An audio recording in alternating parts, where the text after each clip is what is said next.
Georgette, maman.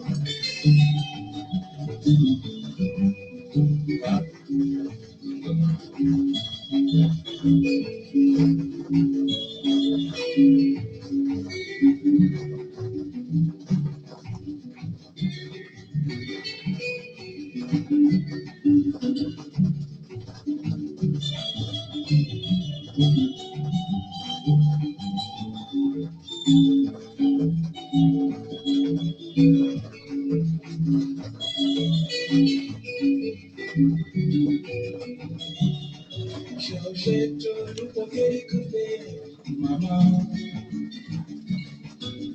Je ne veux plus encaisser les douleurs d'amour, yeah.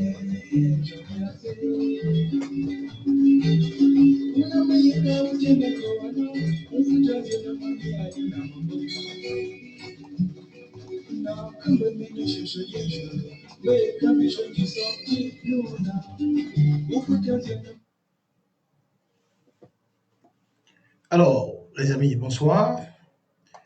J'espère que vous avez passé un excellent week-end et que vous amorcez le début de la semaine dans un esprit combatif.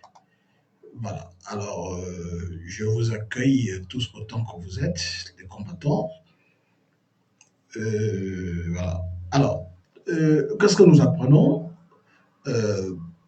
Paul et Chantal Biya sont repartis dans leur pays. Nous avons procédé à certaines vérifications et on nous indique qu'ils sont repartis en Suisse, leur patrie natale, direz-vous, leur patrie d'origine ou leur patrie naturelle. Alors,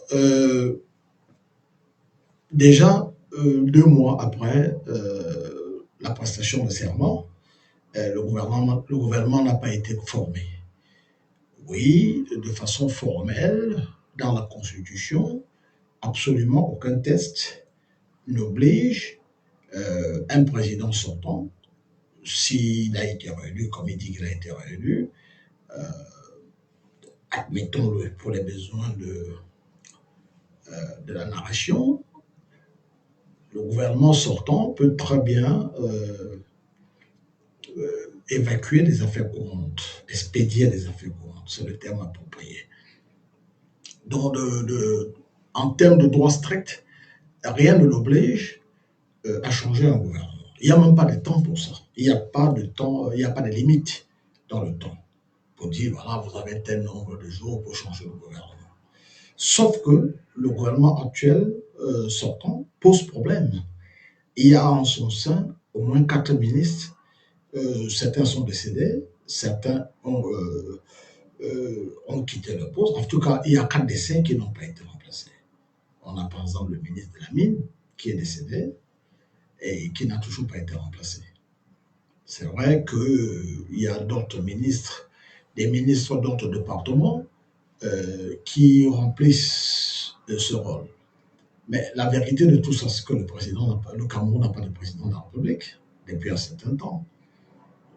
Vous avez les fameuses hautes instructions qui n'en sont pas, qui pour certains sont une imposture pure. Et ça vous traduit le vide à la tête de l'État. On vient de passer un septennat pour rien. 2018, 2025, absolument rien. Rien n'a été réalisé. Et nous entrons dans un nouveau septennat sans changement, comme on dit. Biya et sa femme sont repartis en Suisse, où ils vont cacher de l'argent, parce qu'il y a une réalité que les Camerounais ne connaissent pas. En tout cas, très peu les Camerounais, ceux qui sont introduits dans ces mécanismes, en tout cas, qui ne connaissent pas, qui s'appelle le blanchiment d'argent. Alors, c'est quoi le blanchiment d'argent? Et comment est-ce que ça impacte un gouvernement, direz-vous? Le blanchiment d'argent, c'est le fait d'introduire dans l'économie normale de l'argent provenant d'activités illicites, ce qu'on appelle l'argent sale. Mais là encore, il faut expliquer.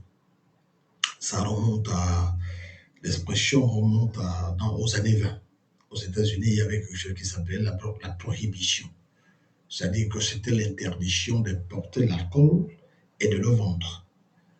Et Al Capone, que vous connaissez dans les films, il s'appelle Alphonse Capone, d'origine italienne. Il est venu d'Italie, sicilien, il a grandi aux États-Unis et il s'est lancé dans des activités criminelles, comme ce fut le cas pour la plupart des enfants d'immigrés italiens et irlandais. Donc, il n'a pas payé d'impôts, c'est le motif pour lequel on va le coincer, mais il se lirait au blanchiment de l'argent. L'expression dérive du fait qu'il avait acheté plusieurs blanchisseries pour expliquer l'origine des fonds, c'est-à-dire l'argent issu d'activités criminelles. Ça peut être la prostitution dans le sens du proxénétisme, parce que dans la plupart des pays, la prostitution n'est pas condamnée. Ce qui est condamné, c'est son exploitation par les gens qui font travailler des filles, ce qu'on appelle le proxénétisme. Donc, de ce point de vue, c'est une activité criminelle classée par certaines juridictions comme la traite humaine. Donc, vous avez l'argent de la drogue et d'autres activités classées comme activités, ou alors l'argent émanant des activités criminelles. En anglais, on dit the proceeds of crime. En Grande-Bretagne, dans les années 86-87, Margaret Thatcher, alors Premier ministre, avait fait une loi, la loi de confiscation. C'est-à-dire que tous les revenus découlant de l'activité de la vente de drogue étaient sujets à des confiscations. L'idée était que cette forme de crime ne paye pas, vous ne bénéficiez pas de ça. Donc, si vous avez de l'argent qui émane de là, si vous avez acheté des biens immobiliers, des voitures, des bijoux, tout ce que vous voulez, on confisque ça, que ça ne vous profite pas. Ça, c'est Margaret Thatcher. Uniquement pour de l'argent émanant des activités liées au trafic de drogue. Et quand Tony Blair arrive au pouvoir en 1997, travailliste, il étend cette loi à toutes les activités d'origine criminelle. Pas seulement la drogue, pas seulement le trafic de drogue, mais à toutes les activités émanant de la criminalité. Et la confiscation qui va avec. C'est-à-dire que vous avez la condamnation pénale, mais vous avez aussi un ordre judiciaire qui autorise la confiscation, ce qu'ils appellent le procès of crime. Alors, au niveau international, ça a un peu tardé, mais les gens s'y sont mis. Vous avez vu, comment ils appellent ça, les biens mal acquis. Les biens mal acquis, parce que la notion du blanchiment d'argent vient de ce que vous ne pouvez pas expliquer de façon raisonnable, de façon traçable ou de façon rationnelle l'origine de vos biens. Vous avez un immeuble, si vous connaissez Paris, euh, avenue Kléber, euh, c'est votre immeuble. Mais sauf que vous n'arrivez pas à expliquer comment vous vous êtes procuré de l'argent pour l'avoir. Alors, face au manque d'explication, on en déduit que c'est la résultante d'une activité criminelle, sujet à confiscation.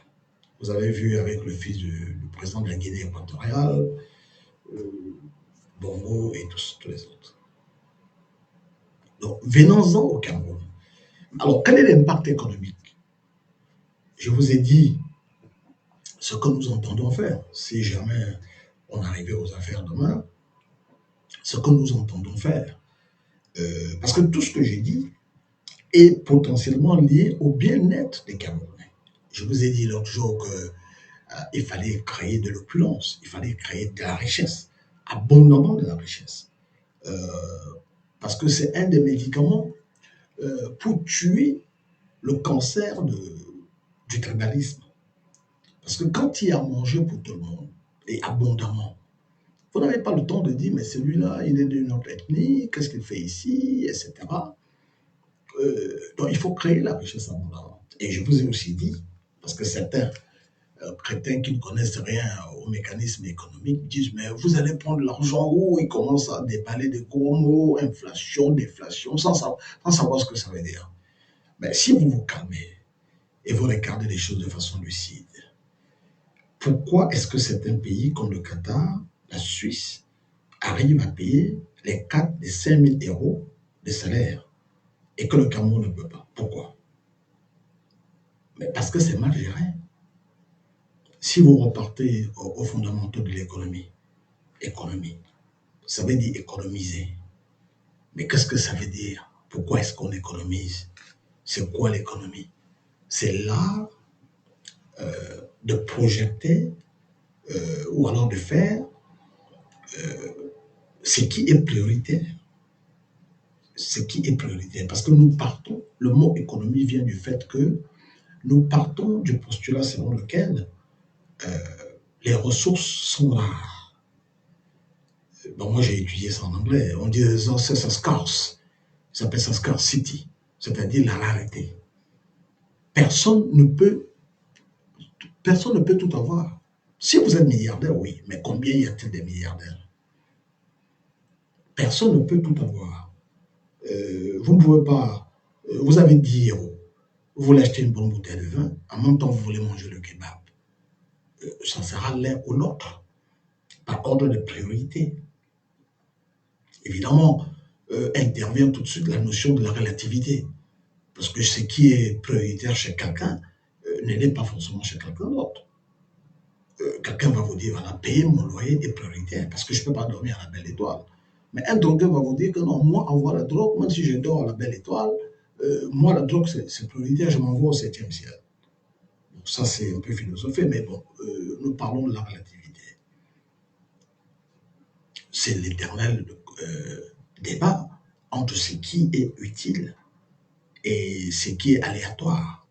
Les fondamentaux du marketing, c'est-à-dire que l'indispensable,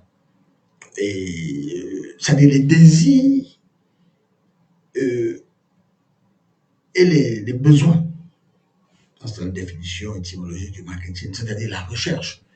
Pas comme me disait un de mes étudiants l'autre jour que le marketing c'était la publicité, je lui dis non, pas du tout. La publicité, c'est un milliardième du marketing, mais c'est la recherche et la satisfaction des besoins et des désirs. Mais il faut se mettre en tête que ce qui est un besoin, ou alors ce qui est un désir, peut facilement devenir un besoin de première nécessité, j'entends. Si vous prenez le cas du téléphone portable, autrefois le téléphone portable était un désir.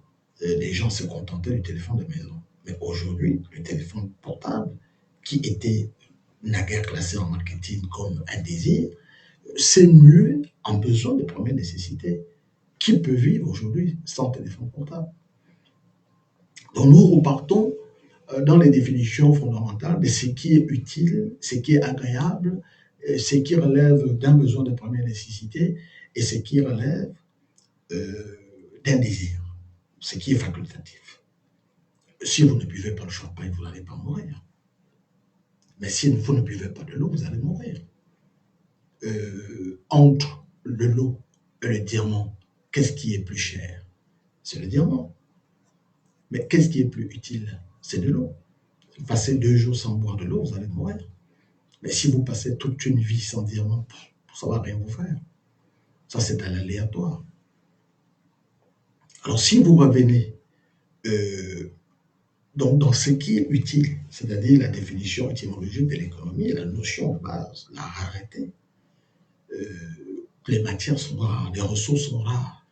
Donc, il faut les affecter avec parcimonie en procédant par ce qui est prioritaire. Donc, partie de tout ça, le Cameroun peut payer les salaires comme au Qatar. Si ces gestions, ces ressources sont bien gérées, utilement gérées. Et c'est là où intervient la notion du blanchiment d'argent, qui a un coût de vie conséquent. Vous arrivez au Cameroun, la vie est chère. Dans les grandes métropoles, la vie est chère. Vous avez la notion, c'est là qu'interviennent les notions de déflation et d'inflation. L'inflation, pour ceux qui ne connaissent pas ces questions, c'est la vie chère. C'est quand les prix montent. C'est quand le volume de l'argent excède celui des biens et des marchandises. Parce que ce que ma fille me disait, elle me demandait, mais pourquoi est-ce qu'on n'imprime pas de l'argent pour tout le monde? J'ai dit, mais si vous imprimez de l'argent pour tout le monde, le boulanger n'a plus besoin de faire de pain. Lui aussi va imprimer son argent. Le cordonnier n'a plus besoin de faire des chaussures. Le boucher n'a plus besoin de vous vendre de la viande, parce que lui aussi il va disposer de son argent. Donc voilà, il y a un exemple terre à terre, mais quand le volume de l'argent sur le marché provient des circuits de la criminalité, on veut lessiver de l'argent, c'est-à-dire on veut le retourner dans le circuit normal. Vous arrivez au Cameroun, si vous lisez les rapports du GAFI, au Cameroun, tous ces gens ont des immeubles. Mais ce sont des immeubles qui ne sont pas habités. Mais quand ils versent de l'argent, nous avons pu tracer, nous avons pu traquer leurs comptes dans les paradis fiscaux. Quand ils versent de l'argent dans ces institutions, ils disent voilà, c'est de l'argent qui provient de nos loyers.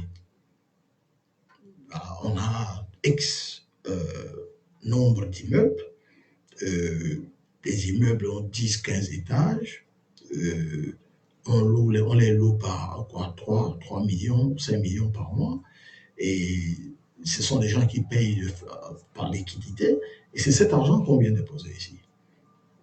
Quand vous vérifiez, ils ont effectivement des immeubles. Ils ont effectivement des locataires.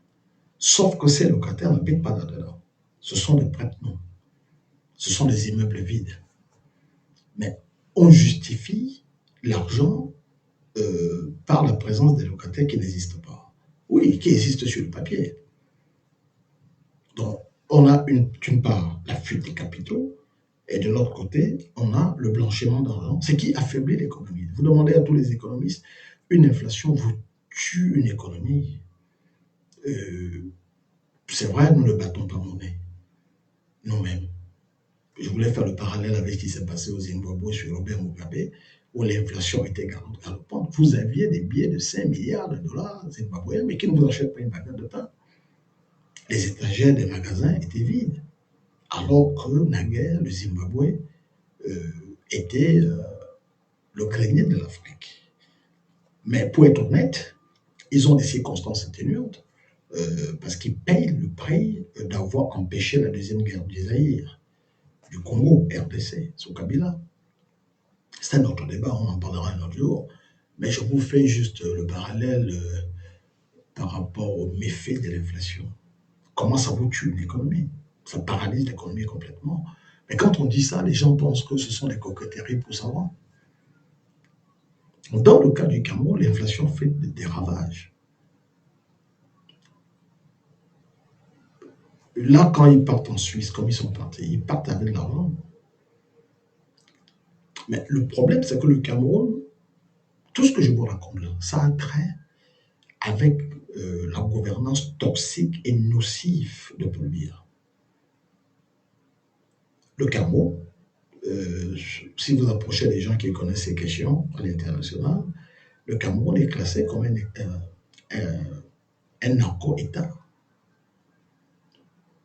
Vous avez des avions qui atterrissent là-bas, notamment, qu'on va faire détruire à l'intérieur du pays.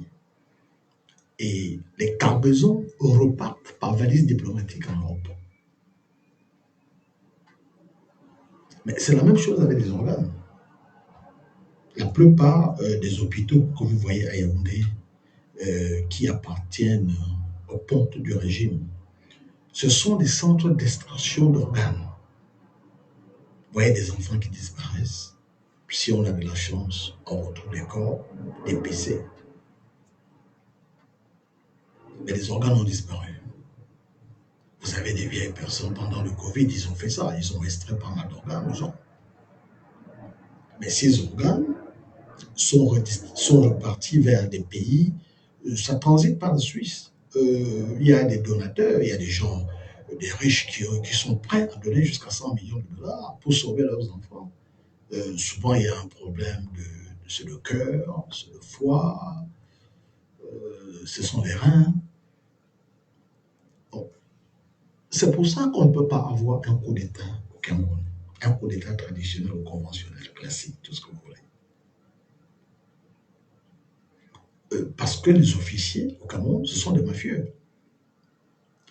Et c'est le conseil qu'avait donné Mobutu à Paul Biya. Il lui avait dit, il faut tremper tout le monde, il faut mouiller tout le monde. Si on t'enlève, tu pars avec tout le monde, parce que tout le monde est trempé. Biya, il est au courant de tous ces trafics, mais c'est l'instrument de chantage par lequel il tient tout le monde par la barbichette et par les couilles. Grand classique des chefs mafieux. Vous avez des femmes qui ont des immeubles là-bas, qui vont à la présidence, qui gagnent des marchés. Vous avez un stylo, ils revendent un stylo à l'État du Cameroun à 100 000 francs CFA. On leur accorde des marchés. Et après, je vous parlais l'autre jour de rétrocommission, qu'il faut distinguer des commissions, ce qui n'est pas la même chose. Les commissions sont admises en matière de consultation, en matière d'entre-gens, en matière d'intermédiaire. C'est une tradition qui est admise. Si vous faites le droit arbitral, voilà, la commission c'est connu. Dans les pays de droit, comme en Grande-Bretagne, aux États-Unis, en Allemagne, tout ça est codifié par les parlements nationaux. Donc c'est normal. Mais ce qui est illégal et criminel, ce sont les rétrocommissions. Facteur de corruption. Donc c'est ce qui se passe au Cameroun. Et voilà pourquoi ces gens s'agrippent au pouvoir. Ils ne veulent pas partir. Je vous avais dit il y a une année, ceux qui me suivaient déjà à l'époque, ces gens ne peuvent pas partir comme ça. Il faut étudier les mécanismes d'accès au pouvoir, de conquête du pouvoir, de la gouvernance, etc., la transmission du pouvoir. Je vous conseille de lire Allez-y de Tocqueville, de la démocratie en Amérique, ou encore, comment on l'appelle, Loix, ou même Thomas Hobbes, le Léviathan. Il sait que l'homme est un loup pour son semblable. Et il s'appuie, Machiavel aussi en parle dans Le Prince, il s'appuie sur les vices et sur les peurs de l'homme pour le gouverner. On sait que l'homme a peur de la mort. Alors vous avez voté, vous réclamez vos suffrages, et on vous tire dessus parce que vous avez peur de la mort. Alors à partir du moment où on vous tire dessus, vous avez peur de sortir. Parce que il y a des gens, ils vont vivre de quoi? Il y a ce salopard de Jean Lambert, on m'a envoyé une dépêche selon laquelle il a été élu en lieu et place d'un mort décédé. Il a dit que eux, en substance, il a dit que les bêtises sont nés pour gouverner, ils vont encore gouverner 5 siècles, ou bien pour l'éternité. Bon, ça, c'est révoltant. Mais lui le dit pourquoi? Parce qu'il sait que les Camerounais sont des couards, ce sont des lâches, des gens qui ont peur de la mort. Mais Biya avait compris que les Camerounais sont des gens cupides. Jacques Foucault le dit dans ses mémoires. Paul Biya se maintient au pouvoir en semant la zizanie au sein de l'opposition, au moins de la corruption. Donc, Jean Lambernan, il le dit parce qu'il sait que les Camerounais sont des peureux. Dans aucun pays du monde, un monsieur comme Maurice Kamto, on peut l'aimer, on peut ne pas l'aimer, on peut ne pas être de son bord politique, mais c'est quelqu'un qui a une crédibilité, qui draine du monde. Dans un pays normal, on ne pourrait pas se passer de lui. Mais vous dites le supporter. Il y a une élection en 2018, on l'arrête et on l'amène en prison. Vous essayez ça au Sénégal, ils vont casser la prison. Il sort de là, on encercle sa maison pendant 2 mois, il n'y a personne devant lui, devant chez lui. Vous tentez ça au Sénégal, ils vont finir avec tous les commissariats. Vous tentez ça au Botswana, vous allez voir. Vous tentez ça au Kenya, vous allez voir. Mais au Cameroun, on peut le faire impunément. On écarte d'une élection présidentielle sans motif, après avoir inversé le calendrier électoral, et il n'y a personne. Et là, tout récemment, son parti tente de tenir une convention. C'est un parti reconnu, régularisé, qui opère pignon sur rue, qui n'est pas adepte à la violence, qui prône le pacifisme, l'alternance par les unes et dans la paix. Mais vous trouvez quand même le moyen de leur donner l'intention, parce que vous êtes dans leur tête, de créer du trouble à leur public. Ils ont des gens en prison qui n'ont rien fait. On a arrêté certains chez eux alors qu'ils étaient sur le point de passer à table. On a lu dans leur tête, ils avaient l'intention de manifester.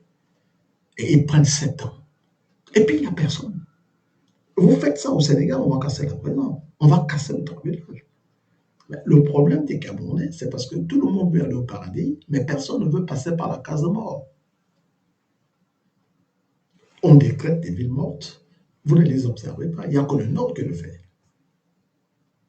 On brime les camionneurs, on écrase le camion. Dans un autre pays comme le Sénégal, les autres camionneurs du Sud seraient venus par solidarité à leur rescousse en reproduisant exactement la même chose dans leur lieu. Même ici, à notre niveau, il y en a qui viennent me demander quand est-ce que Jérôme avait prêté serment. On vous demande une cagnotte pour encourager les gens, ne serait que d'acheter de l'eau. Il n'y a que des femmes. Il n'y a que des femmes qui contribuent. Il n'y a que des femmes qui encouragent, qui écrivent, allez-y, ne lâchez pas. Les hommes sont absents. Mais si c'est une affaire de cul et d'alcool, et discuter de football, ils sont les champions. Alors un ami me demande, c'était pas mon opinion, mais c'est la question d'un ami que j'ai relais, est-ce que les Camerounais ne méritent pas au fond d'avoir un président comme Paul Biya? Les peuples ne méritent que jamais les dirigeants qu'ils ont. Et j'ai de plus en plus de mes frères du Nord qui m'écrivent. Ils me disent, oh, Barkama, Baka, est-ce qu'il faut réfléchir? Il faut que nous on se sépare de ces gens. Cet après-midi, j'ai reçu le communiqué d'un manifeste du Grand Nord. Des gens qui préfèrent la scission et tout. Moi qui suis fédéraliste, parce que je leur ai dit non, on ne va pas diviser notre pays parce que on veut chasser la dictature. On va les chasser, on va aller les chasser à Yaoundé. Donc ce n'est pas la peine de nous replier et de créer notre pays à part. C'est qu'ils ont gagné. Ce n'est pas le pays à eux tout seuls. Ils se maintiennent par la force. Nous allons leur opposer une force, au moins équivalente, sinon supérieure.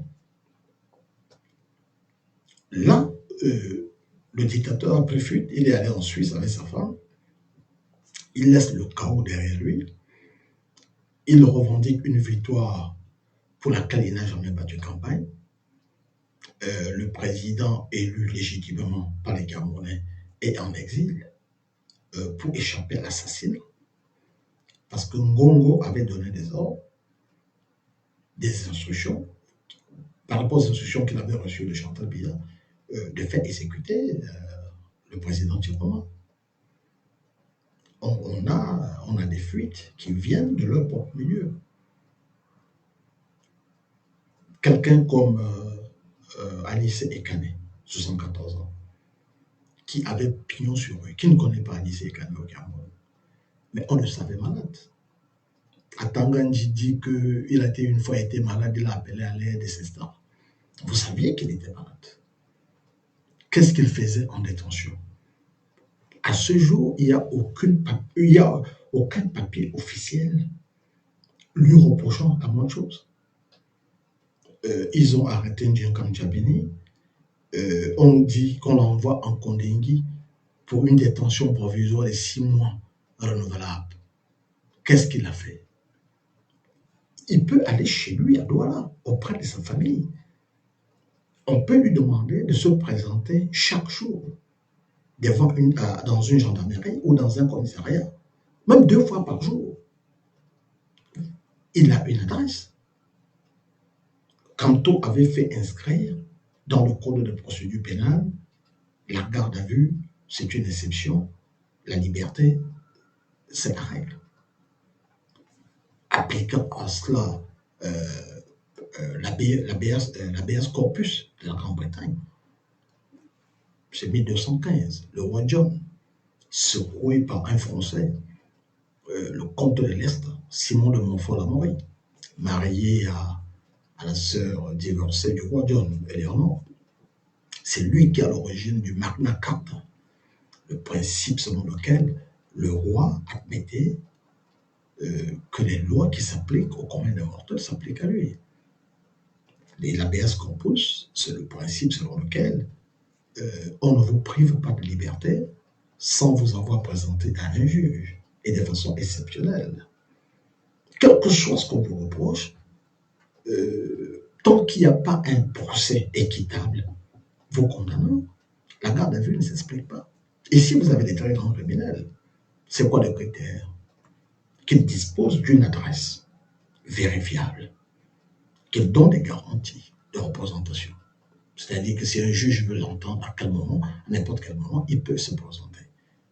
On peut aller jusqu'à confisquer son passeport pour l'empêcher de partir. Parce que, selon le principe de l'habeas corpus, tout mis en cause. Parce que quand on vous met en cause dans une affaire, vous n'êtes pas condamné.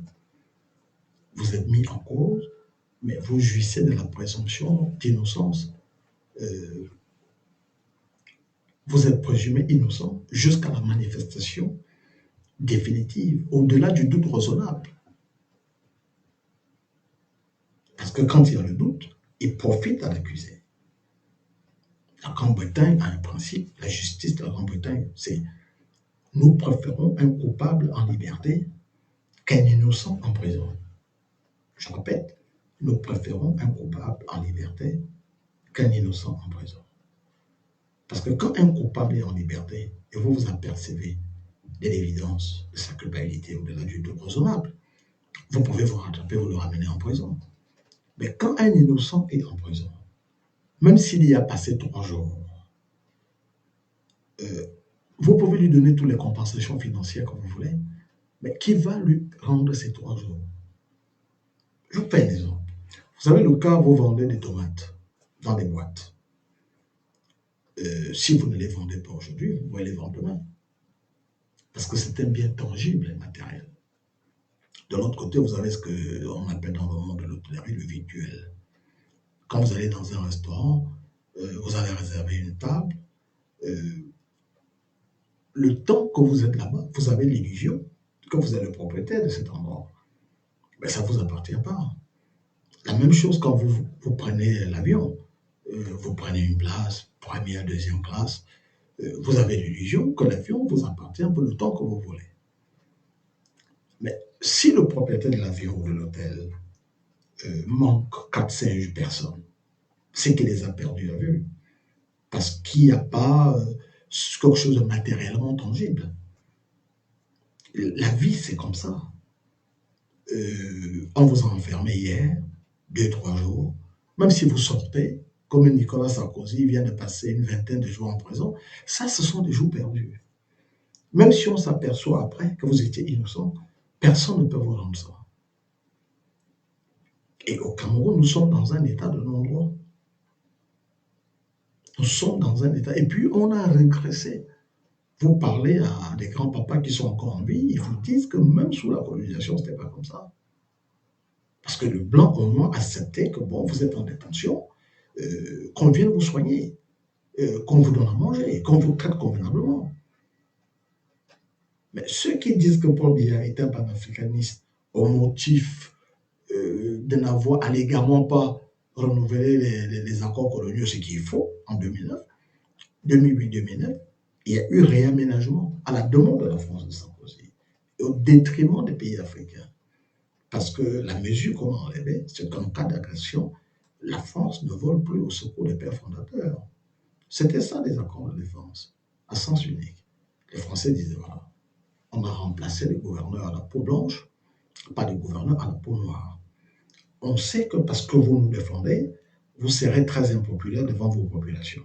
Si on vous menace, on vient à votre ressource. Exemple, on a eu en 1964 au Gabon, les jeunes officiers ont déposé Léon Mba. Ils ont mis à sa place Hilaire Obama, un fond atlantiste, pro-américain. De Gaulle a demandé qu'on enlève. C'est ce qu'ils appellent les accords de défense. En Côte d'Ivoire, il y avait un tunnel reliant la chambre du président au Fort-Boigny à l'ambassade de France. C'est ce qu'ils appelaient accord de défense. Et il ne faisait pas confiance à son armée. Il a détruit l'armée ivoirienne, l'a affaiblie, et au profit du 43e BIMA, stationné à Port-Boué. Voilà ce qu'ils appelaient les accords de défense. Mais quand vous dites que Biya n'a pas renouvelé, mais il est qui? Il est venu au pouvoir par quel canal? Il est porté à bout de bras par qui? Connaissez-vous le nom des intérêts économiques français au Cameroun? L'économie française, l'économie camerounaise est constituée à 56% de l'économie française. Vous prenez Orange, ce que Orange fait au Cameroun, Orange ne peut pas le faire en France. C'est un truc pour la téléphonie. Mais au Cameroun, ils se lancent dans des entreprises de banque sans en avoir la licence. Et puis, ce n'est pas leur rôle. Mais ils font des milliards. Est-ce qu'il n'y a pas des Camerounais qui peuvent faire ça? Vous prenez beaucoup d'autres secteurs. Mais si, quand vous regardez les fiches de la Banque mondiale, l'économie camerounaise est constituée à 56% d'intérêts français. Et puis vous dites qu'il n'a pas... Il a refusé de renouveler les accords. Mais le jour qu'il fait ça, il s'en va le même jour. Il est venu au pouvoir comment? La France lui a sauvé la mise à combien de reprises? 83, 84, 88, etc. En 88, ce sont les siens qui voulaient le déposer. François Mitterrand a donné l'ordre qu'on déjoue ça. Il ne faut pas être naïf. Et j'ai dit aux jeunes, ne soyez pas incultes. Quand on est jeune, ce sont des belles années. Moi, je me souviens quand j'avais 18 ans, on pensait inventer le monde parce qu'on avait l'énergie, on lisait. Mais quand vous êtes jeune, comme disait Brassens, on sait, il y a des gens, il y a des vieux cons, mais il y a aussi des jeunes cons. L'âge n'est pas un critère. Quand on est con, disait Brassens. Mais c'est dommage. Avec les outils dont vous disposez aujourd'hui, un clic sur machin, vous êtes au courant. Vous allez vous interroger. Est-ce que Paul Biya a renouvelé les accords avec la France? On vous dira oui. Et sur initiative de la France, au détriment du Cameroun.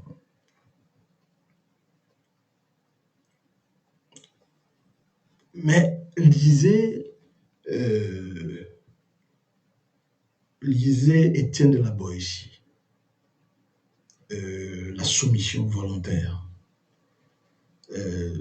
C'est l'autre versant du syndrome de Stockholm. Des gens qui sont dans la soumission volontaire, l'esclavage volontaire. En 1995, j'étais dans le bus avec un ancien premier ministre de la Tanzanie. Il nous a quittés maintenant. Il était mon professeur ici. À l'époque, il avait été condamné à mort par par le régime tanzanien. Moi, je n'étais pas né, ou alors j'étais petit. C'est lui qui nous racontait ça pour tentative de coup d'État. Donc, il est venu à Londres où il a fini sa vie. Il était notre professeur ici. Donc, on allait à un restaurant italien. Et il aimait se déplacer en bus. Tu viens le chercher en voiture, il te dit, tu sais, tu gardes dans mon parking et on prend le transport public, etc. On sommes dans le bus et à l'arrêt, nous sommes dans le bus, à l'arrêt, on constate un Ghanéen qui s'engueule avec un Jamaïcain. Et à un moment, il a voulu donner un coup de poing au Jamaïcain. Le Jamaïcain est entré dans le bus en courant et le bus a démarré. Et il lui a demandé au Jamaïcain, mais qu'est-ce qu'il y a, pourquoi tu es si fâché? Il dit, mais non, regarde-moi cet Africain. Nous, les Antillais, on est venus ici enchaîner, nos parents sont venus ici enchaîner. Eux, les Africains, ils achètent leur billet d'avion, ils font la démarche, ils prennent le visa et ils viennent de façon volontaire dans l'esclavage. They come here willingly into the slavery. Pour dire, je dis ça parce que je pense à la soumission volontaire dont fait preuve les jeunes gens. Essayez de parler de Paul Biya, ils vont commencer à vous insulter. Oui, ceci. Mais vous regardez l'état dans lequel ils sont. Alors que nous disons quoi? Les Camerounais aussi ont le droit de vivre dignement, sans faire la manche. Notre pays a ces possibilités. C'était le début de notre conversation quand je vous parlais d'inflation. Je vous parlais d'inflation, je vous parlais de la fuite des capitaux et des biens mal acquis. Mais si on règle la question de la légitimité politique, et ensuite on règle la question de la redistribution équitable des ressources, où il n'y a pas de détournement, parce que le détournement, en droit, on vous donne de l'argent pour faire X et vous faites autre chose. Pas nécessairement dans un esprit malicieux. Exemple banal, vous êtes directeur d'école, on vous donne un peu d'argent pour le repas des enfants, pour la cantine des élèves. Et le lendemain, vous venez à l'école, vous constatez que la toiture a été emportée par le vent. Alors, vous n'allez pas servir à manger aux enfants dans une école où il n'y a pas de toiture. Il risque de pleuvoir. Donc, croyant bien faire, vous prenez l'initiative d'utiliser ces fonds pour remplacer la toiture. Mais en droit, c'est un détournement de fonds. Parce que vous avez destiné de l'argent, quelle que soit votre intention par ailleurs, mais vous êtes en train d'utiliser de l'argent qui était destiné à autre chose, sans en avoir obtenu la permission. Les Anglais disent autorisation. Et donc, c'est ça qu'on doit implémenter. Parce que quand l'argent n'est pas à vous, il appartient à la collectivité. Il appartient à tout le monde. Donc, vous en référez aux gens. Quand vous allez chez les anglophones, c'est autre chose. Les anglophones disent toujours, who gave you the authorization? Vous voyez les scandales ici, où les gens démissionnent pour des PKD, quitte à ce qu'ils reviennent au gouvernement. Mais en France, on s'en fout. Vous avez des scandales, que ce soit en France, que ce soit dans les pays du Bécarré. Mais les gens s'en foutent. Dans un pays anglophone comme le Ghana, comme le Botswana, comme le Kenya, Ngongo n'aurait pas tenu 2 jours. Il est avéré qu'il a détourné l'entièreté du budget de la CAN, qu'il a détourné l'argent du Covid. Il est avéré que Malachi, le ministre de la Santé, a détourné le matériel et kit du Covid qu'il a vendu à Tanganji qui a revendu. Mais dans un pays normal, je ne dis pas, parce que c'est moi qui viens de vous dire que lorsqu'il y a accusation, il y a présomption d'innocence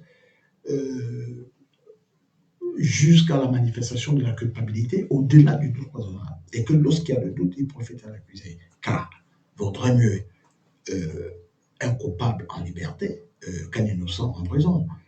Mais ayant dit cela, à minima, vous démissionnez. Les Anglais disent to clear your name. Vous démissionnez et vous vous expliquez. Si vous êtes innocent, vous revenez ensuite au gouvernement. Mais quand vous restez, d'abord, il y a la défiance. Ngongo a été convoqué par le tribunal criminel spécial. Il n'est pas parti. Le gars qui a la tête du bis, c'est son ami. Il couche avec la première dame. Je parle de Ngongo. Pourquoi il s'en fout? Il est comme Louis XIV qui disait l'État c'est moi. Venez me chercher. Donc ça crée un sentiment. C'est pour ça que vous voyez, il y a des nordistes qui disent mais on va faire scission. Parce que nous ne sommes plus en République. Nous sommes en monarchie. Nous sommes au service d'un clan. C'est pour ça que le président Chiroma a démissionné. Parce que j'entends les gens dire oui, Chiroma, il était allié avec le RDPC. Il n'a jamais été allié avec le RDPC. Il avait une alliance avec Paul Biya. Et il n'arrive plus à le voir. Il en a tiré les enseignements. Je vous parlais l'autre jour ici de la métaphore de cette dame en Guinée, comme avait présenté la veuve du président Sékou Touré, qui me disait, fiston, si vous vous approchez du pouvoir, pensez aux femmes. Parce que ce sont les femmes qui tiennent la société, dans tous les sens du terme. Elle m'a dit, nous étions les esclaves des esclaves. Parce que quand les Français étaient ici, nos maris étaient esclaves des Français. Et nous aussi, on était esclaves des esclaves. Parce que quand ils venaient à la maison, ils nous faisaient exactement ce que le faisaient les Français. Donc, on n'a pas de pays. On a un clan de mafieux qui tire des ressources et qui les emporte. Là, Biya, il fuit, il laisse une situation explosive. Il a prêté serment il y a pas de 2 mois. Il n'a pas nommé le gouvernement. Il y a des ministres manquants. Tous ces ministres sont hautement contestés. Et qui fuit? Il laisse une situation pendante au pays. Parce qu'il sait que les Camerounais ne vont rien lui faire. Il a une armée qui tire à bout portant et à bout de bras. On ne peut rien faire. Vous allez faire quoi? Vous avez des immeubles, vous avez des maîtresses, vous avez des deuxièmes bureaux, vous ne vous mêlez pas de ça, vous poussez les nordistes, allez-y, et vous êtes assis derrière. Le gars, il s'est dit, voilà, on va neutraliser les nordistes et puis on n'en parle plus, puisqu'il n'y a qu'eux qui font. Mais si tout le pays se mettait en mouvement, ce régime ne tiendrait pas une semaine. Et vous avez des gens, j'en ai bloqué pas mal, que je pensais être des alliés, ils vous écrivent. Pourquoi vous ne parlez pas à tel autre? Je dis, mais pourquoi vous me dites ça? Pourquoi vous ne faites pas?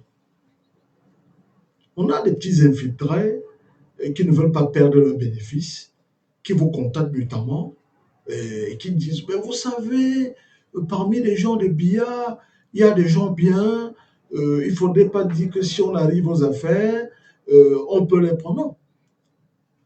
Moi, je vous dis maintenant, parce que j'ai vu, on m'a envoyé des esquisses de constitution.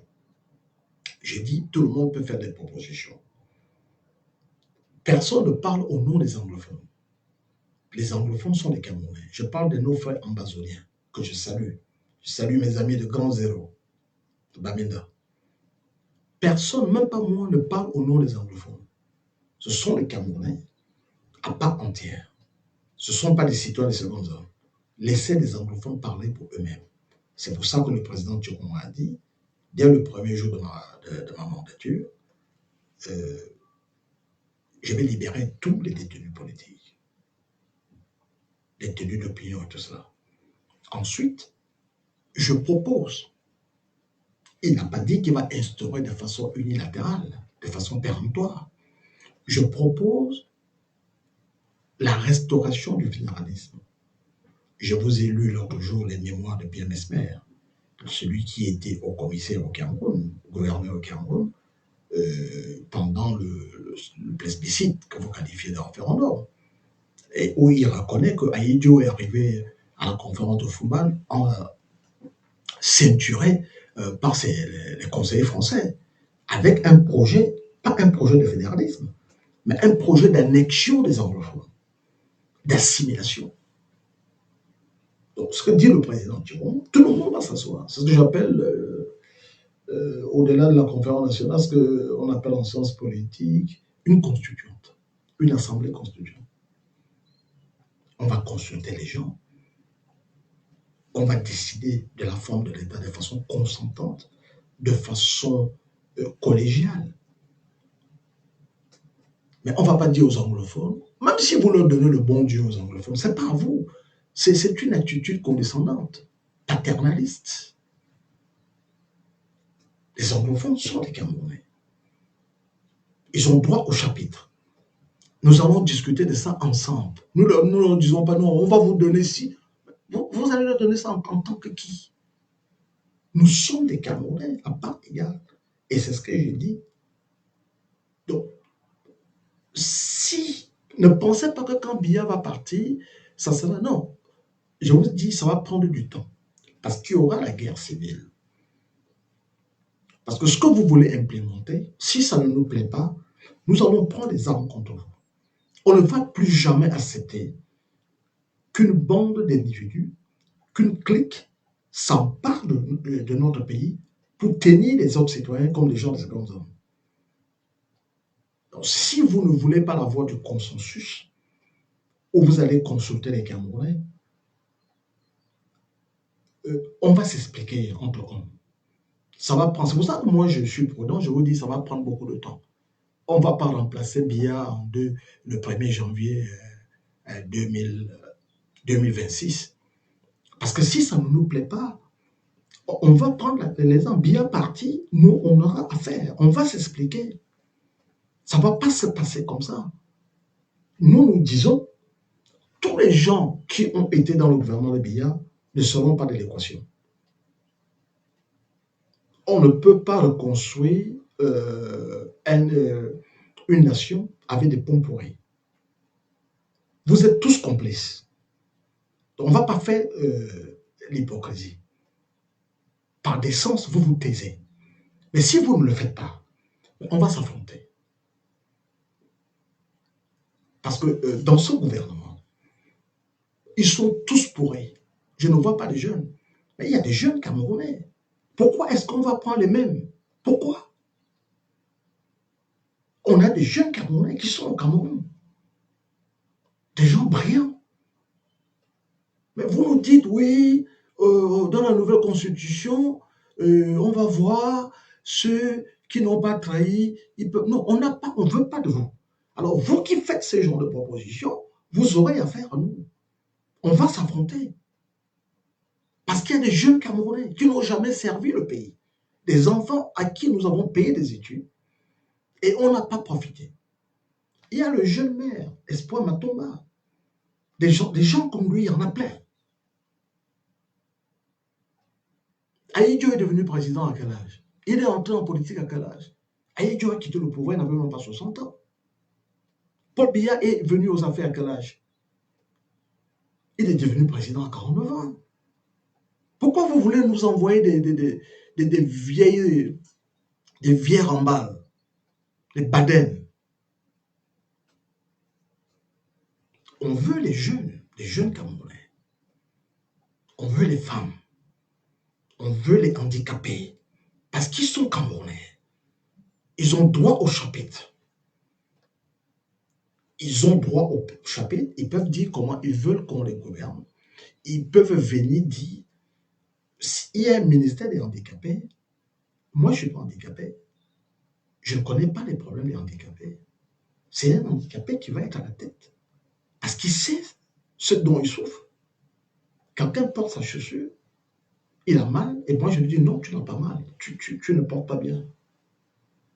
Donc on vous voit venir, vous qui faites des petites manigances, on vous voit venir. Si ça ne va pas, on va diviser le pays. Voilà. Mais plus jamais on va recevoir des ordres des gens, alors que nous sommes tous des Camerounais. Nous avons 2 yeux chacun, une bouche, un nez, 2 oreilles et une tête. Et vous commencez à nous dire il faut faire ça. Ça, on n'accepte pas ça. On s'assoit et on discute de façon consensuelle. Les gens de Paul Biya sont exclus de ça. Quand je dis les gens de Paul Biya, naturellement, je ne parle pas des gens de son ethnie. Ils sont Camerounais. Les Boulous, les Ondo, ils sont des Camerounais, des États. Nous, on verra qu'ils soient là. Donc, je ne parle pas de ça. Quand je dis les gens de Paul Biya, je parle des membres de la clique mafieuse, qui soient de chez moi au nord, des gens comme Boba Bello Magari, on ne va plus jamais entendre parler des gens comme ça dans l'histoire du Cameroun. Et si on arrive aux affaires, qui la ferment, quelle est la décence de la boucler? Là-dedans, il y a des Bamileke qui ont fait partie de la mafia. Il y a des Bassa, il y a des Douala. Donc, ce n'est pas une affaire d'ethnie. Nous parlons des mafieux, associations de malfaiteurs. Donc, ne nous faites pas renvoyer ces gens-là par la fenêtre. Parce que le peuple n'en veut plus. Nous, on vous voit venir. Des simagrées que vous faites, vous commencez à subtilement nous glisser des choses. On n'acceptera pas ça. Donc, ne pensez pas que la lutte va s'arrêter avec le départ de Paul Biya. Notre lutte n'est pas contre Paul Biya en tant que personne, mais contre le système qu'il a incarné. C'est de ce système que nous ne voulons plus. Donc ne pensez pas que c'est une affaire où Biya va partir, vous allez rester avec les Ngongo, vous allez dire non, non, il n'y aura pas de ça. C'est hors de question. Alors vous qui proposez ça, si vous continuez dans cette lancée, nous allons nous affronter. Et le plus fort va gagner, quel que soit le temps que ça va prendre. Nous allons prendre les Camerounais à témoin et nous allons nous affronter. On va se mesurer. La guerre, comme disait Clausewitz, n'est jamais que la continuation de la politique par d'autres moyens. Si on ne peut pas s'entendre de façon civilisée, on va en venir aux mains. Et que le plus fort gagne. Dieu reconnaîtra les siens, comme on dit. Donc il faut remettre notre pays sur la pente des nations civilisées. Et ça se fait en respectant un minimum de choses. Je vous ai parlé l'autre jour de bienveillance. Dans la Constitution, je ne dis pas que j'impose quelque chose. C'est une idée. Si nous faisons une constituante, ma proposition sera que dans la Constitution, on inscrit la lutte sans merci contre le tribalisme. On va réintroduire la peine de mort rien que pour la corruption. Parce que si vous prenez l'argent qui est destiné à soigner tout le monde, à construire des infrastructures pour tout le monde, à donner de l'eau à tout le monde, vous le prenez et vous le mettez dans un compte en Suisse, vous êtes un criminel, un égoïste. La seule peine pour vous, c'est la peine de mort. Donc voilà la seule peine qui va valoir la peine de mort inscrite dans la Constitution. Dans la Constitution, personne ne retouche la Constitution. Même le diable en personne. Au sein de la Constitution, un Camerounais ne dépasse pas un autre Camerounais. On fait des provisions pour ne pas retoucher les lois que nous nous sommes données. Donc voilà les propositions que nous pouvons faire ensemble. Et nous les soumettons au vote de la majorité.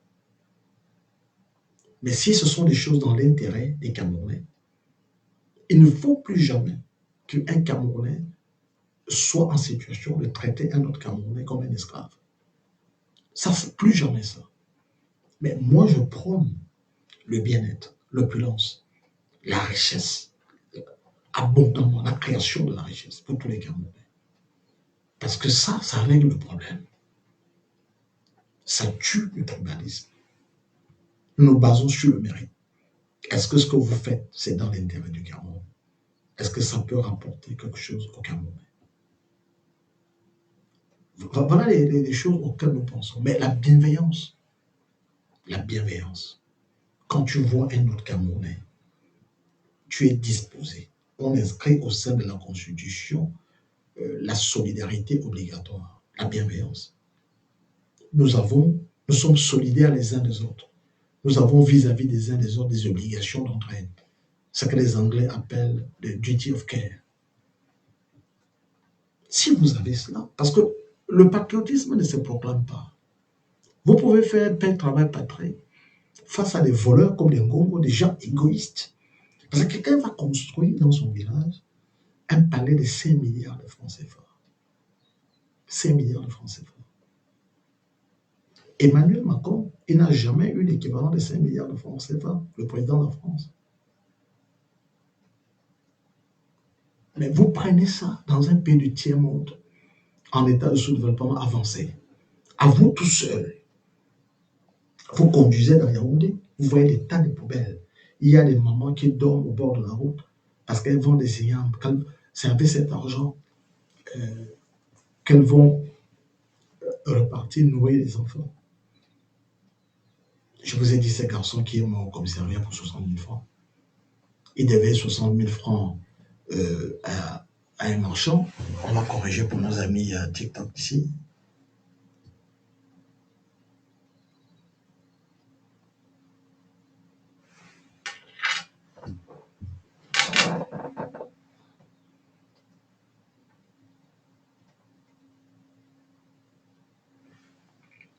Ça ne marche pas, on a un problème.